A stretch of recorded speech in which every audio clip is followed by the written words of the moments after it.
देव परमात्मन मंगल शिव शुभकार। अंजलि पर मस्तक किए विनय भक्ति के साथ, नमस्कार मेरा तुझे होवे जग के नाथ। दोनों कर को जोड़कर मस्तक घुटने टेक, तुझको हो प्रणाम मम शत शत कोटि अनेक। जो है ना, ईश्वर की कीर्ति वो मनुष्य कीर्ति, मनुष्य की देह सबसे दुर्लभ है। भगवान ने अनेकों अनेक जीव जंतु कीट पतंग जलचर थलचर नवचर सृष्टि की रचना की, लेकिन जब देखा कि ये तो अपने स्वरूप की तरफ नहीं मुड़ सकते, क्योंकि इनमें बुद्धि तो है लेकिन विवेक नहीं है। ईश्वर ने सोचा कि ये जो जीव है ये मेरा ही अंश है, तो ये मेरी तरफ कब मुड़ेगा, ये तो संसार की तरफ लग गया है। ईश्वर ने फिर मनुष्य देह बनाई और मनुष्य में विवेक की प्रधानता कर दी। सज्जनों, पशु में और मनुष्य में केवल इतना ही अंतर है, पशु बुद्धि में भी है, बुद्धि जो है वो पशु में भी है, लेकिन विवेक नहीं है। भगवान ने हमें एक विशेष बुद्धि दी है जिसका नाम है पंडा। आप पंडा शब्द सुन करके ये मत समझ लेना कि जो हरिद्वार में पंडे बैठे रहते हैं वो पंडा है। पंडा शब्द का अर्थ होता है सत असत विवेकनी जो बुद्धि है, उसको पंडा कहते हैं। भगवान ने गीता में 4 जगह पंडा शब्द का इस्तेमाल किया है।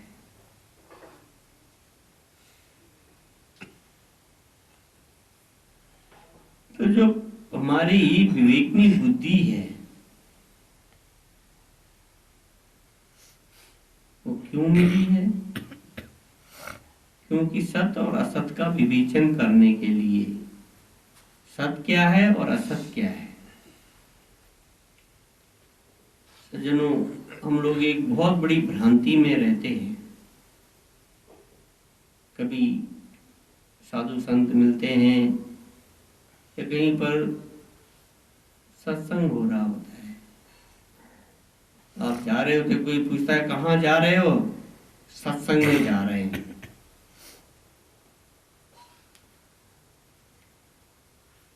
ये भूल गए कि सत का संग तो आपके साथ में पहले से ही है।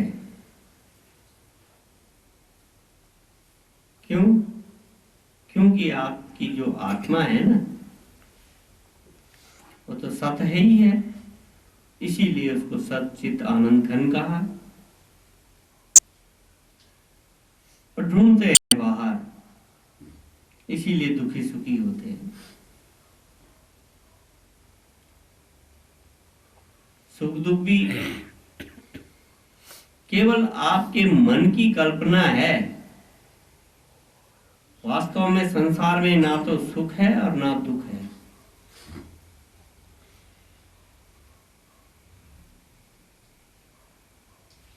मन को जिस व्यक्ति में, जिस वस्तु में या जिस स्थान में, यही 3 चीजें संसार में हैं, और इन 3 चीजों से ही संसार है। मन को इनमें जहां भी रस मिलता है ना, अच्छा लगता है, वहां उसको सुखाभास होता है। सुख है नहीं, सुख मानता है।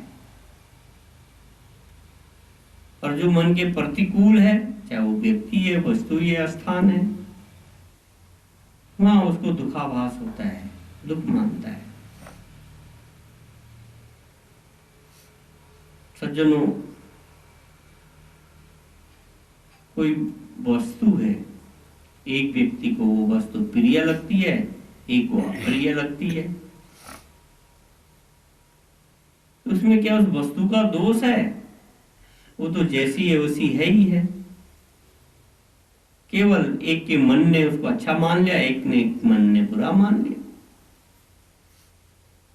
धारणा बना ली उसके प्रति, द्वेष बुद्धि कर ली। एक ने रस बुद्धि कर ली, दूसरे ने द्वेष बुद्धि कर ली। पर ये दोनों ही बुद्धियां जो है ना, ये बंधन के कारण है।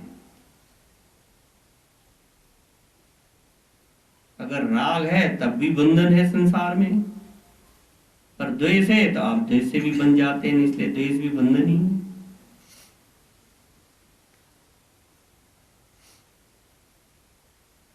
तो जो आपकी विवेकनी बुद्धि है, उससे आप निर्णय करें कि सत्य क्या है और असत्य क्या है। भगवान ने इसीलिए विशेष बुद्धि दी है, जिसको विवेक कहा, पंडा बुद्धि जिसे कही है। सत का मतलब होता है जो तीनों काल में रहता है, जिसका कभी अभाव नहीं होता।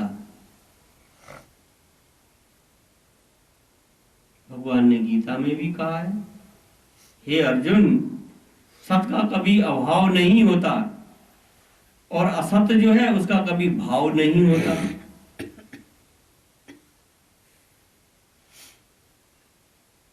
सत्य तो हमेशा रहता है, तीनों काल में है। पहले भी सत्य था, वर्तमान में भी सत्य है और बाद में भी सत्य रहेगा। आपका शरीर ना रहे या रहे, सत्य को कोई फर्क नहीं पड़ता। वो पहले भी था, वर्तमान में भी है और आगे भी रहेगा। जिसका किसी भी काल में अभाव नहीं होता उसे सत्य कहते हैं। और कैसा है वो सत्य? कि चिद रूप है और आनंद घन है। वहां पर लेस मात्र भी दुख नहीं है आपकी आत्मा में। सच्चित आनंद घन जो है ना, वो आपकी आत्मा ही तो है।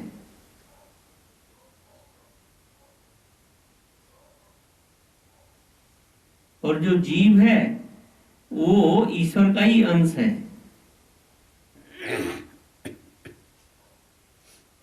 लेकिन उसने संसार से तादात्म्य कर लिया, अपने अंशी से अलग हो गया, अपने अंशी को भूल गया। इसीलिए तो भगवान ने मनुष्य शरीर बनाया ना, कि वो मेरे को ही प्राप्त करे, मेरे को प्राप्त करने के लिए प्रयत्न करे, पुरुषार्थ करे। लेकिन हम प्रयत्न और पुरुषार्थ जो है वो संसार के लिए करते हैं। संसार जो है वो नाशवान है, द्वंद्वात्मक है। इसीलिए हमारे जीवन में द्वंद्व आते जाते हैं, क्योंकि हमने नाशवान को पकड़ा हुआ है। सत्य से विमुख हो गए, अपने स्वरूप से विमुख हो गए। भगवान ने स्पष्ट घोषणा की कि अर्जुन, ये जो जीव है ना, मेरा ही अंश है। ममेवांशो जीव लोके जीव भूता सनातना। फिर कमी कहां पर आ गई? क्यों विमुख हो गया है? कि मना षष्ठानि इंद्रियाणि प्रकृति स्थानि कर्षति।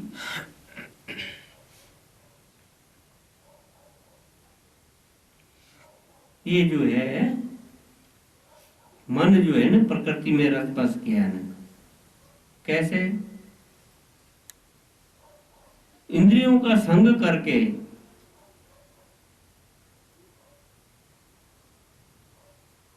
आपकी 5 कर्म इंद्रियां हैं, 5 ज्ञान इंद्रियां हैं। तो जिस समय जिस इंद्रिय के साथ में मन का संबंध होता है वो उसी के साथ में चल देता है।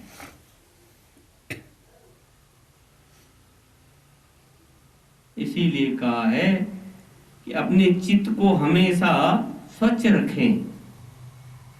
जनों, आप तीर्थों पे जाते हैं, तीर्थ स्नान करते हैं, दान करते हैं, पुण्य करते हैं, भजन भी करते हैं, माला भी फेरते हैं, मंदिरों में जाते हैं, गुरुद्वारों में जाते हैं, मस्जिदों में जाते हैं, गिरजाघरों में जाते हैं, बहुत अच्छी बात है। लेकिन इसका फल क्या है? ये केवल अंतःकरण की शुद्धि के लिए साधन मात्र हैं।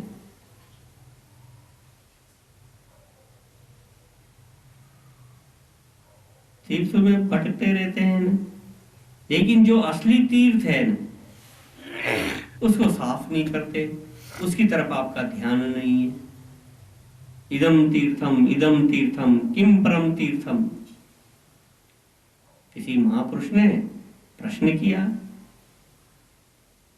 यहां भी तीर्थ है, वहां भी तीर्थ है, इधर तीर्थ उधर तीर्थ, लेकिन परम तीर्थ क्या है?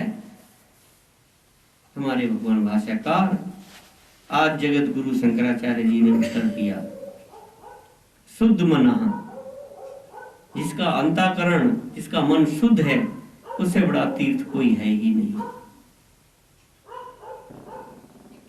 इसलिए सज्जनों, अपने मन को शुद्ध बनाइए, अपने अंतःकरण को शुद्ध बनाइए। हम बार बार कहते हैं, क्योंकि हमारा जो अंतःकरण है, हमारा जो चित्त है, इसमें संसार बस गया है। चित्तमेव संसारा तथा राग द्वेषो व्यवस्थितो। ये कैसे मलिन हो गया ना? राग द्वेष से मलिन हो गया ना। ये राग द्वेष को ही तो हटाना है। जिस दिन आप अपने राग द्वेष इससे हटा देंगे, उस दिन आपका अंतःकरण शुद्ध हो जाएगा। स्वच्छ आईने में ही प्रतिबिंब दिखाई देता है। आप शीशे के सामने खड़े हो जाइए, उस पर धूल पड़ी है, पर्दा डाल दीजिए न, आपका चेहरा दिखाई देगा क्या? इसीलिए आपको अपनी आत्मा की अनुभूति नहीं होती। क्यों? आवरण चढ़ा हुआ है। ये आवरण यही तो है न, राग द्वेष, संसार के द्वंद्वात्मक संघात जो है, इन्हीं से तो आपका अंतःकरण ढक गया ना। इसीलिए आपको अपने स्व की अनुभूति नहीं होती। उसी को शुद्ध करने के लिए भजन, साधन, सत्संग, तीर्थ इत्यादि हैं। इसलिए सज्जनों, अपने अंतःकरण को शुद्ध रखें। राग द्वेष से बचना चाहिए। संसार में कहीं राग ना हो तब भी आप फंस जाएंगे, कहीं द्वेष होगा तब भी आप फंस जाएंगे। इसलिए संसार में रहते हुए भी कहीं आसक्ति ना हो। जिस दिन आपके अंदर संसार के प्रत्येक वस्तु आपके पास उपलब्ध हो, संसार की समस्त भौतिक सुख सुविधाएं, भौतिक वस्तु, भौतिक साधन आपके पास उपलब्ध हो, लेकिन आपकी उनके प्रति आसक्ति ना हो, जिस दिन अत्यंत आसक्ति का अभाव होगा, उस दिन समझिए कि आप परिपक्व हो गए हैं। ओम शांति शांति शांति। बंधन में कौन है और मुक्त कौन है?